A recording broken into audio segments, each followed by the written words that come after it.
أعوذ بالله من الشيطان الرجيم. بسم الله الرحمن الرحيم.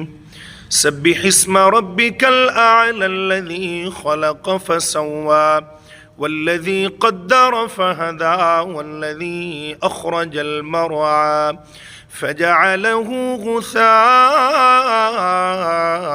أحوى سنقرئك فلا تنسى إلا ما شاء الله إنه يعلم الجهر وما يخفى ونيسرك لليسرى فذكر إن نفعت الذكرى سيذكر من يخشى ويتجنبها الأشقى الذي يصلى النار الكبرى ثم لا يموت فيها ولا يحيا.